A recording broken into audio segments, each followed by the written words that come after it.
According to Business Insider, in 2024, Gen Z is going to change work as we know it. Keeping everything simple, let's dive into that.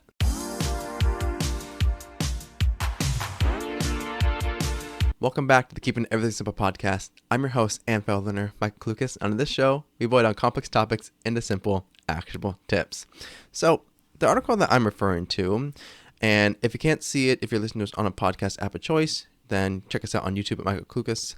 I have pulled up an article of Business Insider titled 2024 will be Gen Z's year to change work as we know it. You know, kind of riffed on that word for word. A couple of the key points that they point out in this article, and I'm just going to read this as I go, is a new report suggests that there will likely be more Gen Z working than full-time boomers in early 2024. And millennials will still be the biggest group of full-time workers for several years, but then also we have Gen Xers getting ready to make some retirement decisions as well. So Gen Z is coming in and taking a larger share of the workforce market. And I think this is an interesting kind of fork in the road that's coming up then, because there is still the consistent narrative around Gen Z being lazy or unloyal and unmotivated. So all the same conversation that used to be had about millennials when they were first entering the job market, and now it's our turn to do that. For those of us that are already in the workforce, then it just kind of is a natural transition. But then when we actually do end up overtaking baby boomers as a part of the workforce, it's going to add an extra layer of complexity to it. So let's keep diving through the article. So by early next year, the number of Gen Z working full-time will likely overtake the number of baby boomers holding full-time positions, according to a new report by Glassdoor. And obviously, so one of the things they point out in this article following that is that there is going to be a shift in how employers are trying to retain talent, because Gen Z workers tend to be very different in terms of how we function, how we operate, what we value than our older counterparts in millennial, baby boomers, Gen X. And that's for obvious reasons. We've grown up in very different worlds. And so continuing through the article, it points out that so there's different priorities that we have. For example, Gen Z have a high interest in transparency, diversity, equity, inclusion, and as true digital natives, we want to be heard by our employers. Now, none of that sounds, particularly outlandish, but it's definitely a different type of approach when before it was all based around the idea of company loyalty, tenure, retention, how long you've been with one company, with one place, and how much that was showing your dedication to that one group. Now we reach a new corner point, or new turning point, where companies inevitably must tailor their culture and their benefits to the types of workers they hope to retain. So, of course, they want to continue to have some older members who are experienced, have the extra ability to mentor and teach and guide newer workers, but at the same time, they still need a new, fresh batch of workers coming in, and that's going to be us. And another interesting piece here is the fact that, so one of the other big factors that impacts our idea and values behind diversity, equity, and inclusion is the fact that we are one of the most diverse generations to ever exist. And that puts a different type of burden, I would say, on how we're going to express that interest and that reality to our employers, because it's not going to be this idea that, we just want to go in and see suits. We want to go in and see the same type of person. We're going to go into work. We're going to go into these jobs in the future. And we want to see people that represent us, that look like us, can understand us, and that we know have say in what happens and what will come. And not only that, not only are we one of the most diverse groups to ever exist, we're also going to be one of the most educated. Before, millennials kind of took that title and ran with it, but now we're getting to the point in which education is being more and more democratized, however you really want to look at it. We have college, trade schools, online courses and certifications, digital learnings, and mentorships that don't necessarily fall under any of the categories. So there's a lot more opportunity to learn and get educated in certain fields, certain practices, and certain areas. And so that's going to introduce another level of complexity, because it's not only going to be how well can we finish the job and what is our education credential, because anymore companies are transitioning away from just the education requirement. Now they have usually like 2 to 3 layers to the requirement. There can be option A, which is you have a college degree and 1-2 years of experience. The college degree should make up for some of it. Or you have an associate's or a high school degree and maybe 3 to 4 years of experience. Or you have no experience or no college education and maybe only a high school diploma or no diploma, and the expectation is that you have maybe 5, 6, 7 years of experience in the field before you can hire into these positions. So there's a very obvious change in how employers are looking for workers, looking for talent, and that is showing this transition that is inevitable and bound to happen. And so continuing through the article in itself, as you can't see it if you're listening to us on a podcast app, but if you're looking at the YouTube video, then you're seeing just the graph that shows the various trend lines for generations and their level of involvement within the workforce. So baby boomers from this purple line is a steady decline that's going down further and further as the years go on, because they're going older and older. Now, Gen Z is this little pink line down here, which as the oldest of us are reaching our mid-20s, we are starting to really get into the swing of our careers. And those of us that are in, our 18 or our late teens and getting out of high school, out of college, we're starting to enter the workforce in droves then. And so now that turning point is finally happening.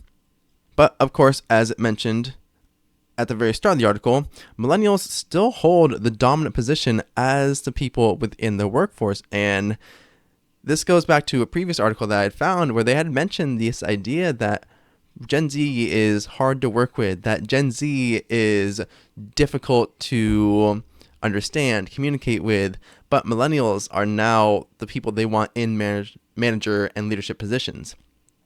And I think that transition is a good thing because, again, remember, as I said at the start of this episode, millennials were seen as the ones who were lazy, entitled, want to spend all their money on avocado toast. Like, there were so many articles about this, and obviously it was super annoying for them to have so many labels thrown at them when they just wanted to bring their full self to work in a way that felt authentic to them. And Gen Z is no different, because we want to be understood for our values, and we want our voices to be heard. And we know that this is going to, of course, lead to some conflict in the future, because that means to some degree we're rather outspoken. So let's move on to the second segment of our show, conversation and conflict. And also, if you watch this on YouTube, comment down below, how did you start off your career? No matter your generation, there's always something different to everyone's start of their career, where it was option B that they went with, or they landed their dream job right out the gate. Let me know how you started out your career. All right, the second segment of this show, going over the conversations and conflict that we are likely going to face with these transitions that are to come. So one of the first things that the article points out is that as Gen Z becomes more vocal in the workforce and becomes a bigger part of the workforce, they're going to demand this level of internal accountability and voice that perhaps the older generations were cautious to demand.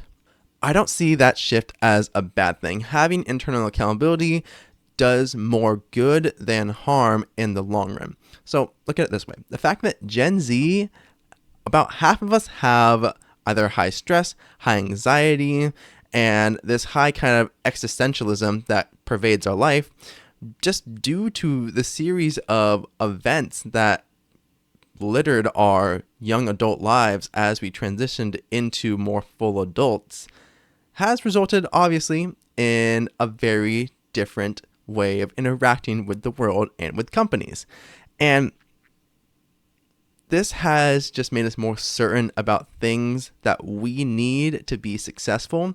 And we want to hold our companies accountable to the extent that, hey, if you say this is what I'm going to do, and you say this is how it's going to happen, I want to see that happen. If this is your mission statement and this is what you say you believe in, I want to see that you believe in it. I want the internal accountability to know that I'm getting on the right train and this track goes to a destination that I see myself working at and living at for the future to come. And that is why, as I said earlier, we might be a bit more outspoken than previous generations, because this is where our first thought process goes to, is we want to have this type of discourse early. We want to be able to get kind of all the cards on the table and say, this is what we need to do our best and to be successful. Can you meet that? And I do really want to emphasize this here. I'm not saying this as, like someone that goes into an entry-level position and wants a mid-level, senior-level management salary type of thing. No, we all have to take our licks at some point, some way, and gain experience to gain traction and gain footing. But that also comes with, again, the accountability factor. If we are going into a role with the expectation that, hey, this is what my development plan could look like, I've talked to management about it, then I want to make that happen. That is a good thing, because then the company gets to retain talent and the Gen Z worker gets to learn and grow and push themselves more and more. All right, let's dive back into the article. So as we go through, and I mentioned this previously, for companies that want to attract these workers, talent development expert says that previously placing more importance on skills and competencies in college majors or fields of study can be a helpful strategy in retaining new talent. And again, that's something that I had mentioned earlier. It's just the fact that now there is a shift from a college heavy focus to a education and experience heavy focus, where now it's a bit more of an even playing field in terms of who can get into what role. And employers can talk about ways that you can build projects, processes, program systems, and be a part of creating something that doesn't exist as another way that companies can entice Gen Z applicants, because ultimately Gen Z just wants to learn. We are getting our foot in the door in just a variety of ways, and we want to be able to learn, to grow, and to have opportunities that don't feel forced, that we know actively are going to help us grow and develop as professionals and as individuals, because there's so much that we still want to learn. And that's why the article points out the fact that still what Gen Z will want and need as full-time employees may change as more and more of their peers join the labor force or climb the ladders of their companies. I think that's very important because, again, one of my first really big roles I got into, only in my second year in the workforce, was I became a manager and a leader in retail. And from there, here I am telling my millennial employees what to do as this 22-year-old snot-nosed kid. Now, some people may find the snot-nosed kid comment a little bit frustrating, but that is what I was. I gave a condolence card as my 2 weeks notice. I was a snot-nosed kid, and I can own up to that because thankfully I have learned from that. But this goes to show that there is going to be this shift and transition as more of us come in, because there's going to then be this more of a cohesive change, a more cohesive shift that will occur, because now there's going to be more points of reference that we can look at. More of us that can say, all right, this is what we like, what we need, how we function, as opposed to just these one-off kind of sensational articles. Like there was the TikTok that went viral a couple weeks ago about the girl that complained about the 9 to 5 and the fact that with her commute on the public transportation. She only had at most like maybe 2 hours left in her day to actively do anything else aside from eat, sleep, maybe work out. And that just for her wasn't sustainable. And that's a perfectly okay and rational complaint to have. But that, again, is a shift in how we're viewing work, because there were so many other people that piled into this, so many news organizations that piled into this and said, you know what? Did they just not expect that they were going to have to work? No, that's not the issue here. The issue here is the style of which we work and the style of which we strive to create work-life balance for us is going to be very different.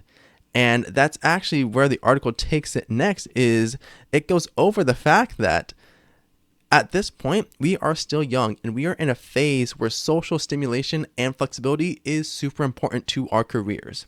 So let me read this out for you. It's very likely that the preferences and attitudes of Gen Z will evolve as they age, just as millennials' preference for in-office and downtown city center work evolved as they age and moved into the family formation stage of their life.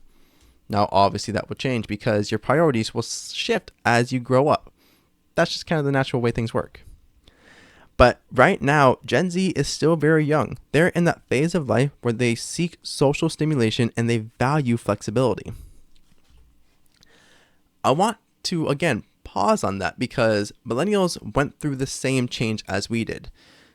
When you are younger, when you are starting off your career, there is a certain level of, again, social stimulation that you want, because you don't want to spend some of the best years of your life, as people will put it, working and grinding away and then looking back and regretting the fact that you worked so hard. That's one of the biggest regrets the 5 regrets of the dying, is the fact that they worked too much. They put too much emphasis on it, on their career, on their job, and they didn't spend enough time with their loved ones. So social stimulation, very important. Flexibility as well. We've reached a new kind of another fork in the road. People are trying to get back to the old way of things working. They want to get back to everyone goes into the office, everyone commutes in, and they want that to be what we return to, except this idea of homeostasis, which I'm going to introduce now, is returning to a semblance of normalcy and balance.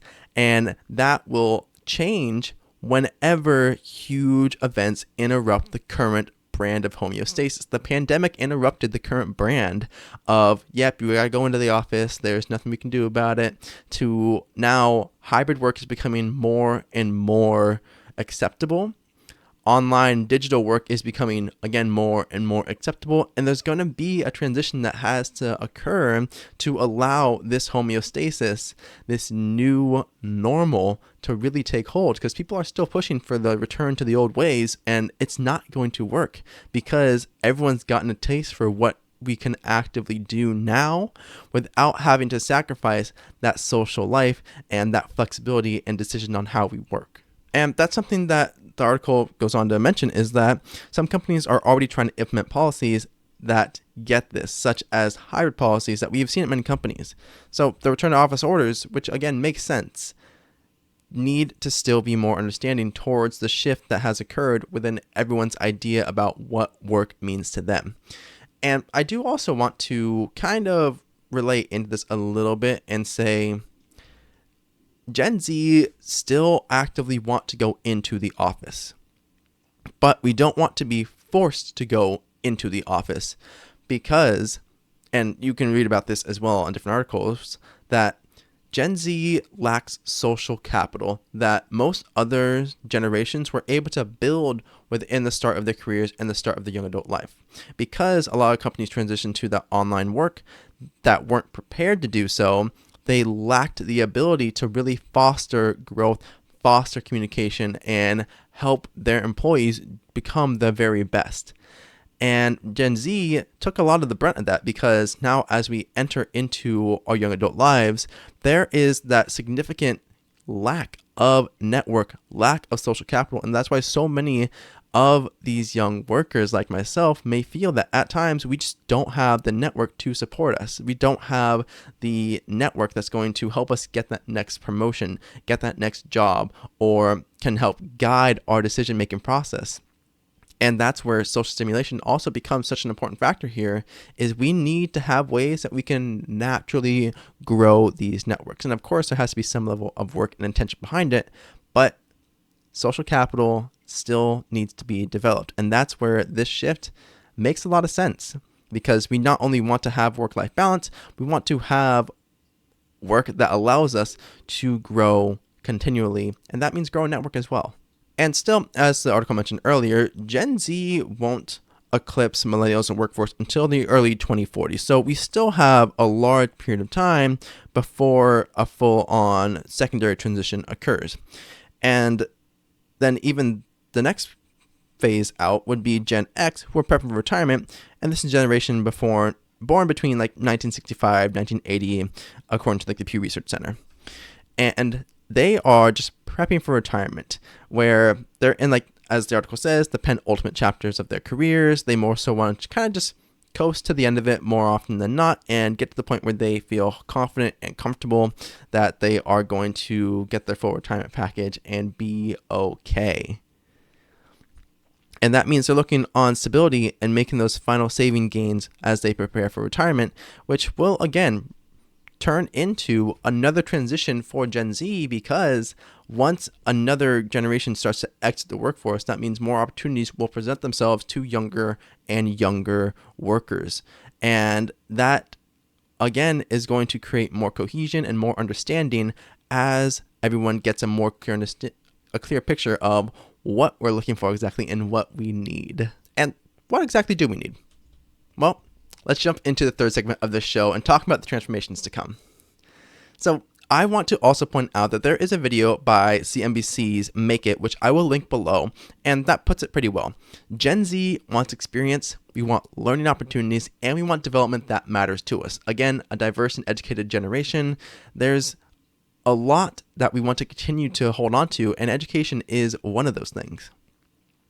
And yeah, the ping pong table and the company culture, or the ping pong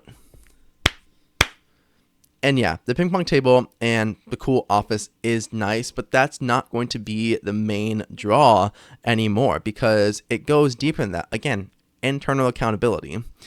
Management needs to get on board as well. So I've been in management. I've sat across the table, and I'll tell you, it needs to change. It needs to be better. We need to do better.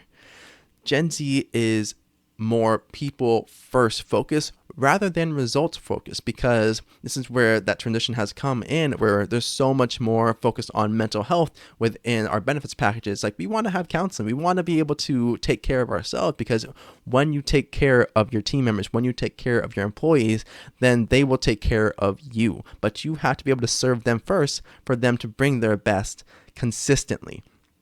And I think that is a good shift and a good transition, because again, there's so much more that we can do if we are allowed the space to do it, and if that space is empowering us to do it and to be our best.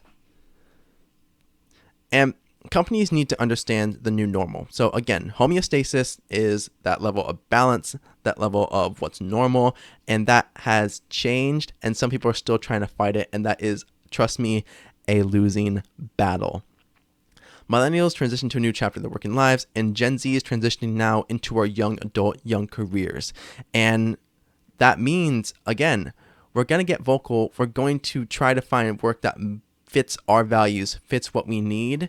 And that means companies have to get accountable about it. They have to be flexible about it. And of course, I don't mean catering to the every whim of the people coming in, but they do have to take into account what they need to be successful. So a lot more involved, as opposed to a blanket approach of return to office orders, like, everyone come back in, you need to do this, I need to see you badge in 5 times a day for at minimum 6 hours. No, that's going to change, because the workflow that we are going to at some point in the future demand as more of us enter it is going to be more flexible. And again, Companies have to understand that and get on board to retain top talent. And we have to move beyond our jobs as the connection, fulfillment, and socialization needs get met. So this is something that I've focused on in the past, but we crave work-life balance. So the likely case here is that Gen Z is more likely than any other generation to have a side hustle or a second job right now, just on average. But humans as a whole need community. So we can't spend all of our time working and not form community, because that's going to put us in a worse position than when we would have started. Being social creatures, we need that community and that space to really thrive and to do our best work. And that's in every aspect of our lives. So we should be aiming to form circles and communities that go beyond our coworkers. And I'll actually be diving into that more in the next episode of the Keeping Everything Simple podcast. So if you made it this far, comment down below. Do you find Gen Z hard to work with? And if you're Gen Z yourself, what changes do you want to see in the workplace? If you're also watching this on YouTube, make sure that you like and subscribe to this channel. If this is on your favorite podcast app, make sure you leave us a rating. It helps promote the show to other people just like you. Have an amazing day, you amazing people, and I will see you all in the next episode. Go out there and do great things.